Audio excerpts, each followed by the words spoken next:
Let's move on to Article 14. Article 14 says that everyone has the right to seek and enjoy asylum from persecution. Haitians, for example.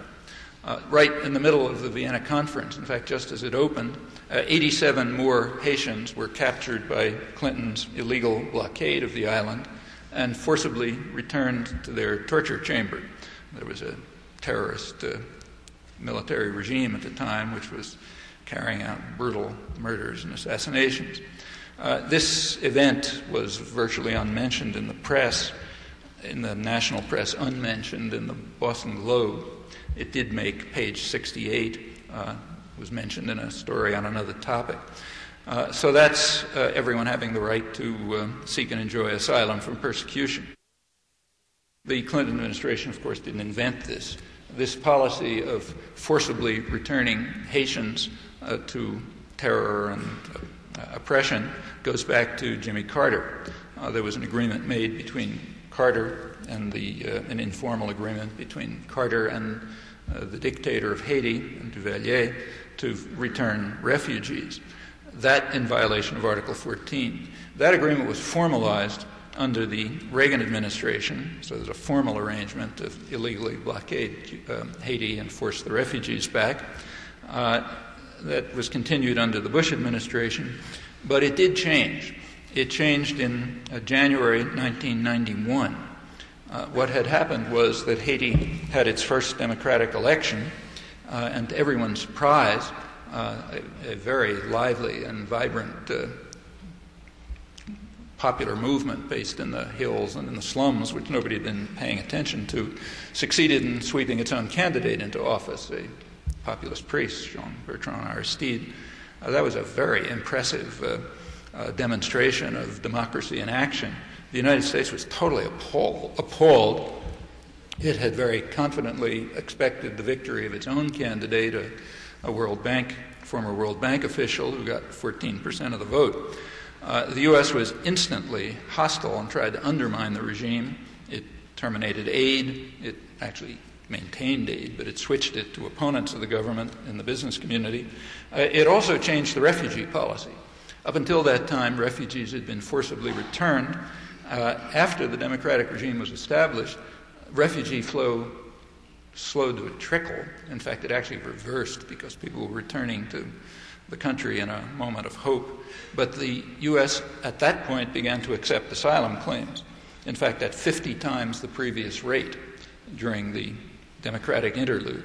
Well, things returned to normal 7 months later when there was a military coup that instituted huge terror with tacit support of the Bush and Clinton administrations. But it did also change refugee policy, moving it back into direct violation of Article 14 with another blockade, forcing people back to terror. Well, that's Article 14. It's not the only example, but maybe the most dramatic one. Let's move on to Article 19. Article 19 says that everyone has the freedom to seek, receive, and impart information and ideas through any media. Well, there's no law that bars that in the United States, but the institutional structures very clearly do prevent it, and quite radically. So there's no law that bars me from saying now correctly that the United States has been one of the leading opponents, maybe the leading opponent, given its strength, of the three major pillars of the post-war order, the Bretton Woods system, the UN Charter, and the Universal Declaration. There's no law that prevents me from saying that the United States attacked South Vietnam under the Kennedy administration in 1961, then extended the war to all of Indochina, or there's no law that prevents me from doing what I just did, pointing out that the World Court condemned the U.S. for unlawful use of force in Nicaragua, and that the U.S. was carrying out a major terrorist war in the region, in large part a war against the church. There's nothing that prevents saying all these things, but they're not part of... to say that people have access to relevant information about that would be a joke. They certainly don't, either in the media or the schools or the universities or the journals of opinion, or for that matter in most of academic scholarship. That's institutional structure. It's not laws which in effect undermine Article 19. Let me just take one example, which is current and rather dramatic and potentially of quite great significance. Has to do with the Multilateral Agreement on Investment, the MAI. You'll recall that last fall there was huge hubbub about fast track. There's a lot to say about that, but I'll put it aside. But one element of the fast track discussion was that almost certainly the MAI was a major factor entering into it. In fact, even before the fast track legislation had been introduced, the U.S. Council for International Business had requested, I suppose is the word, of the Clinton administration that they include the MAI as a central element in fast track. And surely that was true. That's a lot more important than, say, bringing Chile into NAFTA or the kinds of things that were talked about. All of that was known, all of this has been known, but suppressed. Can't find anything about it in discussion. Why is that the case? The corporate world was enthusiastic, but it understood perfectly well that the public was opposed. It was not voted through, which is quite a victory for grassroots activism.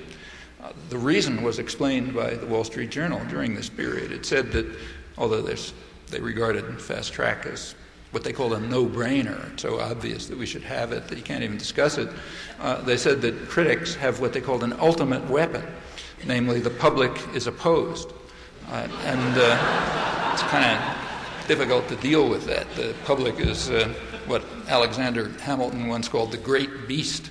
And when the great beast gets out of its cage, you get into all kinds of trouble. Why should the public have been opposed to fast track, incidentally? Well, there was very little discussion of what it was all about, but people were instinctively opposed, and for good instincts. Contrary to what was being discussed, fast track didn't have anything to do with free trade. For one thing, because the agreements they had in mind aren't really free trade agreements.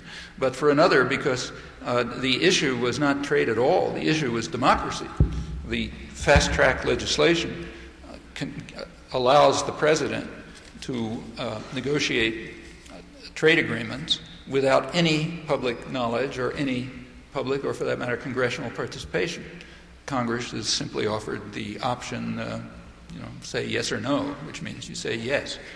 The most ardent advocate of free trade would oppose fast track if they happen to believe in democracy, that if they happen to believe that the public has a right to know what's happening to them and have a voice in shaping policy.